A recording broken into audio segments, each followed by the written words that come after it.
आइए दोस्तों, आज हम सुनते हैं एक जापानी योद्धा की कहानी और उसके बाद इसी कहानी से संबंधित कुछ और बातें करेंगे। एक जापानी योद्धा था, वो बहुत नेक इंसान था। लोगों की भलाई करना, उनकी मदद करना, कष्टों के समय में अ, उन्हें राहत पहुंचाना, जैसे भी हो सके अपना समय और अपनी शक्ति वो परमार्थ में अर्थात लोगों के लिए ही, लोगों के अच्छे के लिए, लोगों के भले के लिए ही अपना समय और अपनी ऊर्जा लगाता था। और इस तरह वो बहुत भला इंसान, बहुत अच्छा इंसान के रूप में जाना जाता था। मगर फिर भी उसके मन में हमेशा एक हीन भावना रहती थी। वो ये सोचता था कि मैं कुछ भी नहीं हूँ। ये इतने सारे लोग इतने गुणी व्यक्ति हैं, इतने गुणवान हैं, और मुझ में तो इनकी तुलना में कुछ भी नहीं है, कुछ भी गुण नहीं है। और यही इन भावना उसको खाए रहती थी। कभी कभार वो उदास हो जाता था, जबकि उसने जीवन में बहुत नेक कार्य किए हैं। वो बहुत महान था वास्तव में, मगर वो सोचता था कि मैं कुछ भी नहीं हूँ। मुझ अ, मेरी अपेक्षा तो ये सभी गुणवान व्यक्ति, इतने अच्छे अच्छे व्यक्ति हैं, ऐसा वो सोचता था।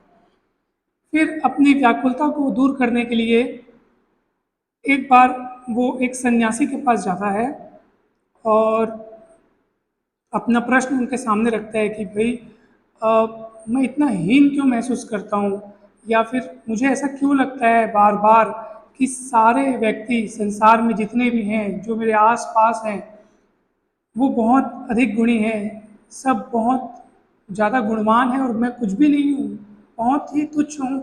ऐसा क्यों लगता है मुझे? और यही सोच सोच कर मेरा मन बहुत परेशान रहता है।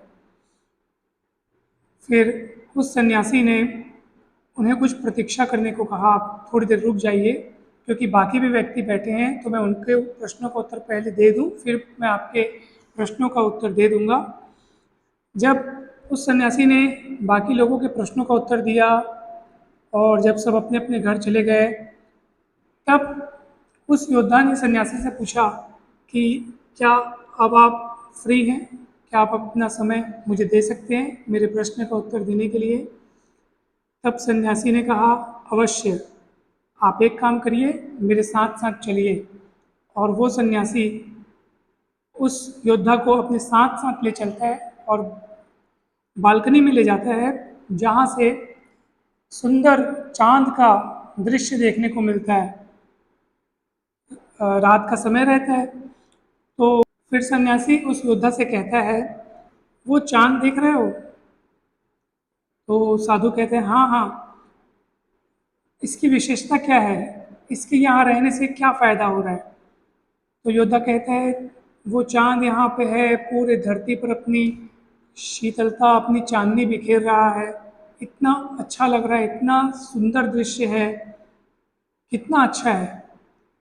फिर वो सन्यासी कहता है कि और जब रात बीत जाएगी, जब सवेरा होगा, जब सूर्य उदित होगा, तो सूर्य जैसे से उदित होगा ये चांद गायब हो जाएगा, क्योंकि सूर्य का प्रकाश तो बहुत बहुत बहुत तेज होता है।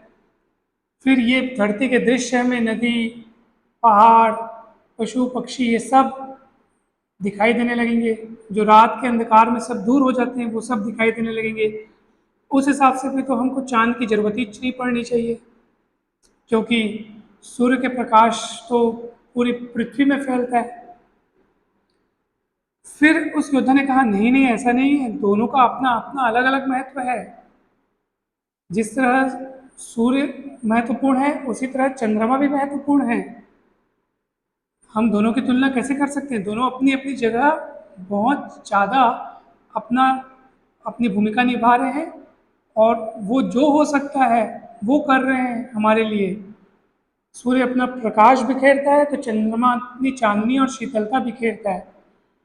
तो दोनों अपनी जगह नेक हैं, और दोनों अपनी जगह अपना अमूल्य योगदान दे रहे हैं। न दोनों में से कोई कम है, न दोनों में से कोई ज़्यादा है। फिर उस सन्यासी ने कहा, यही तो मैं भी कहना चाह रहा हूँ, तुमने स्वयं अपने प्रश्न का उत्तर दे दिया। कोई भी इंसान छोटा या बड़ा नहीं होता है, और किसी को भी खुद के योगदान को या खुद के कार्य को हीन दृष्टि से नहीं देखना चाहिए, खुद को हीन महसूस नहीं करना चाहिए। सब व्यक्ति अमूल्य हैं, सब व्यक्ति बेस्ट हैं, सब व्यक्ति में ऐसी बहुत सारी बातें होती है, बहुत सारा टैलेंट होता है जो दूसरों में नहीं होता है। हर व्यक्ति यूनिक है, उसमें कुछ ऐसी खास बात है जो किसी में नहीं है, उसको हमको पहचानना चाहिए। हमें बहुत सारे गुण होते हैं, उन गुणों को हमें तराशना होगा और किस तरीके से हम उन गुणों को एक्सप्लोर कर सकें, अर्थात उन गुणों का उपयोग करके स्वयं को और निखार सकें। अपने गुणों की मदद से हम कैसे लोगों की मदद कर सकें, ये सब हमें सोचना चाहिए। हम सब में है कुछ न कुछ तो क्वालिटी है। कोई गाता अच्छा है, कोई पढ़ता अच्छा है, कोई खेलता अच्छा है, किसी के पास मैनेजमेंट का अच्छा ज्ञान है, तो किसी के पास स्पोर्ट्स का अच्छा ज्ञान है। बहुत सारी चीज़ें होती हैं दोस्तों। हम सब एक जैसे तो नहीं हैं, लेकिन हम सब अलग अलग होते हुए भी बहुत महत्वपूर्ण हैं। इससे इसलिए तुलना करना व्यर्थ है, आप तुलना कर ही नहीं सकते। सब अपनी अपनी जगह बेस्ट हैं। हमें बस अगर अपडेट करना है, अगर तुलना करनी ही है, तो हमें खुद से तुलना करनी पड़ेगी कि कल मैं क्या था, आज मैं क्या हूँ, कितना सुधरा हूँ, कितना अपडेट हुआ हूँ, कितना स्वयं को निखारा हूँ। खुद में आपको तुलना करनी पड़ेगी। आप में जो हुनर है, या आप में जो प्रतिभा है, या आप में आपका जो भी कार्य है, जो भी कार्य आप करते हैं, वो कल कितना था और आज उसमें कितना सुधार या कितना निखारा है। आप अपने बीते हुए कल से अपनी तुलना करें और उसको और ज़्यादा अपडेट करें और ज़्यादा सुधारें और खुद में ही लगे रहें। फिर आपके मन में जो हीन भावना है, जो दुख है, वो बिल्कुल नहीं आएगा। अगर आपको अभी भी लगता है कि हाँ ये बात तो सही है, मगर हम वो कार्य कौन सा है जिसमें खुद को अपडेट करें। अर्थात कहने का अर्थ ये है दोस्तों कि आपको एक महान लक्ष्य निर्धारित करना होगा अपने जीवन में। जब आप महान लक्ष्य निर्धारित करेंगे, आप उसी में जब खो जाएंगे, तो आपके पास इन सब बातों का समय ही नहीं रहेगा कि ये ज़्यादा श्रेष्ठ, ये कम श्रेष्ठ, मैं कम श्रेष्ठ, ये मेरे से इस बात पे ज़्यादा अच्छा, ये कम अच्छा। आपको इन सब व्यर्थ की बातों में सोचने की जरूरत ही नहीं पड़ेगी, सोचने का समय ही नहीं मिलेगा, क्योंकि आप अपना पूरा समय अपने कार्य को दे दे रहे होंगे। अपना लक्ष्य साध कर आप उसमें जुट जाइए और जितना हो सके आप अपना बेस्ट दे सकते हैं, दीजिए।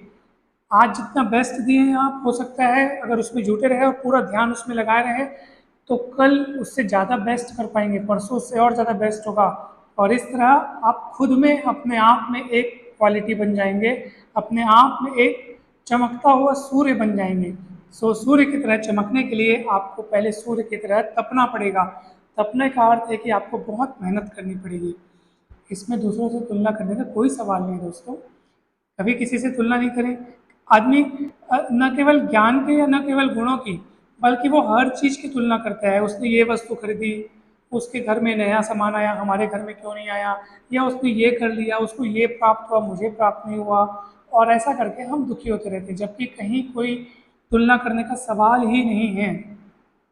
उसकी पूरी कहानी आप जानते हैं क्या, नहीं जानते, उसने किस तरीके से आगे बढ़ा, कैसे पढ़ाई किया, क्या किया, किसने उसकी उपलब्धियां, तो उन उपलब्धियों को उसने कैसे प्राप्त किया।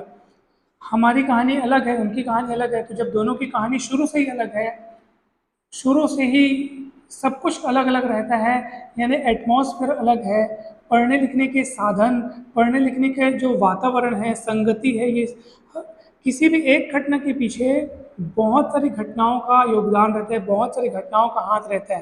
तो हम कैसे कह सकते हैं कि ये ज़्यादा श्रेष्ठ है, ये कम श्रेष्ठ? ऐसा कुछ नहीं है। हर व्यक्ति अपने आप में श्रेष्ठ है। जिसको जो जो जैसा जैसा वातावरण मिला, जैसी जैसी उसकी मानसिक शक्ति ने उसका साथ दिया, वैसा वैसा वो आगे बढ़ते जाता है। और इसमें तुलना करके हीन महसूस करना या ईर्ष्या करना, ये तो होना ही नहीं चाहिए। किसी भी चीज़ के लिए नहीं होना चाहिए। किसी ने मान लीजिए नया घर खरीदा, या नई गाड़ी खरीदी, या नया कोई टीवी खरीदा, या नया कोई घर का सामान, या कोई ड्रेस खरीदा, और हम उसको देख करके अगर ये सोचिए कि ये इसके पास है, मेरे पास क्यों नहीं है, तो ये सोचने का कोई विषय ही नहीं है दोस्तों। वैसे में तो फिर अगर आप उसको तुलना करके मान लो वो वस्तु खरीद के ला भी लिए, आप ईर्ष्या करके या तुलना करके आपने अगर हीन महसूस किया, और अपने उस भाव को नष्ट करने के लिए आपने जो आपको जो बुरा फील हो रहा है, जो ईर्ष्या के भाव आपके मन में जागृत हो रहे हैं, अगर आप उनको दूर करने के लिए कोई वस्तु आप देखा देखी में अगर वो वस्तु आप ला भी लिए दूसरों को देख करके, और कल को दिन आप उससे भी अच्छी वस्तु अगर आप दूसरे के पास देखने लग जाए तो फिर आपको उसको भी देख करके तुलना करनी पड़ेगी। फिर आप उसको देख कर तुलना करेंगे, उसको देख के आप ईर्ष्या करेंगे, वो वस्तु उसके पास है तो वो भी हमें चाहिए, और इस तरह इसका कोई अंत नहीं रहता। तो फिर हम निरंतर दुख में पड़ जाते हैं, है ना दोस्तों। इसलिए हमें दूसरों की देखा देखी नहीं करनी है, हमें खुद में बेस्ट बनना है, खुद को श्रेष्ठ बनाना है, और जीवन अच्छे से जीने के लिए इन सब चीज़ों की अनिवार्यता होनी ही नहीं चाहिए। ये सब चीज़ जरूरी नहीं है। आप अच्छा वातावरण है हो आपके पास, आप अच्छा भोजन करें, अच्छे अच्छे आपके मित्र हों, आप अपना समय सत्कार्यों में लगाएं, और बस आपका जीवन बहुत अच्छा है। आप ये समझ लीजिए आप स्वर्ग में हैं। जी हाँ, यही स्वर्ग है। और हम खाली देखा देखी में वस्तुओं को इकट्ठा करने लग जाएं, और अ, अपने मन को खाली तुलनाओं से भरें, खाली ईर्ष्याओं से भरें, तो हम कैसे शांत और कैसे संतुष्ट और कैसे सुखी रह पाएंगे दोस्तों, आप खुद सोचिए। इसलिए सारी ईर्ष्याओं और सारी तुलनाओं से मुक्त होकर, अपने को हीन भावनाओं से स्वयं को मुक्त कर बिंदास जीवन जीना चाहिए, और जो कुछ हमारे पास है उनका आनंद मनाइए, उनके प्रति कृतज्ञता प्रकट कीजिए। जो है उसमें शुक्र जब आप मनाएंगे, जब आप उसमें आप धन्यवाद ज्ञापित करेंगे प्रभु को, भगवान को, और आपके वातावरण में जितने भी सदस्य हैं, जो भी लोग हैं, उन सभी को आप धन्यवाद देंगे तो आपको अच्छा महसूस होने लगेगा। कृतज्ञता प्रकट करेंगे तो आपको, आपका जो माइंड है वो सकारात्मकता की ओर जाएगा, अच्छा सोचने लगेगा, और फिर आप बहुत अच्छा महसूस करेंगे, और आपको लगेगा कि ये सब चीज़ें जिनके लिए हम इतना भागते रहते हैं, वास्तव में ये सुख देने वाली चीज़ें नहीं हैं। आपको अगर कोई चीज़ की इच्छा और आपने उनको पा भी लिया तो एक एक दो दिन, कुछ ही समय के लिए वो आपको खुश रखेंगे, लेकिन फिर उसके दुख झेलने पड़ेंगे आपको। एक दो दिन के लिए आप खुश हो गए, फिर उसके दुख झेलने के लिए आपको बहुत समय तक के उसको दुख झेलना पड़ेगा। जैसे कोई मैं नई वस्तु ले लिया, अब वो वस्तु मेरे को एक दो दिन तक सुख देगी, एक दो दिन तक खुशी देगी, बाद में उसका मेंटेनेंस करो, बिगड़ गया तो सुधारो, वो ज़बरदस्ती का जगह घेरा हुआ है वो वस्तु, आपका आपकी इच्छा तो एक दो दिन के लिए पूरी हो गई, लेकिन अब आपको अपना उसमें पूरा ऊर्जा और समय नष्ट करना पड़ेगा। ये सत्य है दोस्तों, इसमें कहीं भी दो राय नहीं है कि आप जितना सांसारिक वस्तुओं के पीछे ये सोच करके भागेंगे कि इससे हमें सुख मिलेगा, तो ये ऐसा नहीं है। उस सुख के पीछे जो बड़ा बड़ा दुख छुपा हुआ है, हमें उसको देखने का प्रयास करना चाहिए। आप सिक्का अपने हाथ में लेंगे तो आपके पास सिक्के का केवल एक पहलू नहीं आएगा, दूसरा पहलू अपने आप आपके पास आ जाएगा उस सिक्के का। आप कोई भी वस्तु लीजिए, कुछ भी चीज़ लीजिए, आप बोलेंगे कि हाँ मुझे केवल ये चाहिए, तो दूसरा पार्ट तो उसी से जुड़ा हुआ है। सिक्के सिक्के के दोनों पहलू तो साथ रहते हैं ना, आप केवल एक तरफ का पहलू कैसे उठा सकते हैं, दूसरा पहलू आपको साथ में लेना पड़ेगा। सुख को ढूंढने जाएंगे तो दुख के लिए भी तैयार रहना चाहिए। हमारे जीवन में कोई छोटी मोटी घटना होती नहीं कि हम लोग जैसे अच्छी घटना है तो बहुत ज़रूरत से ज़्यादा खुश हो जाते हैं, और फिर वही कोई बुरी घटना होती है तो हमें ज़रूरत से ज़्यादा दुखी भी होना पड़ता है। इसलिए हमें न तो खुशी के मौके पर एकदम ज़्यादा उत्तेजित होकर के खुश होना चाहिए, और जब आप उस समय भी अपने मन को एकदम संयम में शांत बनाए रखेंगे और मुस्कुराएंगे ना, यानी उस खुशी से भी आप अगर अपना आप लगाव या अटैचमेंट या आसक्ति अगर नहीं जोड़ेंगे तो ये निश्चित तौर पर मान के चलिए कि दुख के समय आप ज़्यादा विचलित नहीं हो सकते, क्योंकि आपने समभाव में रहना सीख लिया है। अगर हम ये सोचें कि सुख के समय तो हम बड़े खुश रहना चाहते हैं, बहुत उछल उछल के पार्टियां मनाना चाहते हैं, बहुत ऐशो आराम और बहुत डिस्को डांस और ये सब अगर करना चाहते हैं, नृत्य होना चाहिए, ये होना चाहिए, जश्न होना चाहिए, तो ये समझ लीजिए कि अगर आप किसी किसी उपलब्धि के लिए बहुत ज़ोरों शोरों से अगर आप उत्तेजित होकर के जश्न मना रहे हैं, तो ये समझ लीजिए कि कोई एक अवांछित घटना होने के बाद आपको उतना ही दुख भी झेलना पड़ेगा, क्योंकि राग है तो द्वेष तो होगा ही होगा, आसक्ति है तो दुख तो होगा ही होगा, है ना। तो दोनों चीज़ें साथ हैं। अगर आपको इन दोनों से ऊपर उठना है तो आपको समभाव अपनाना पड़ेगा।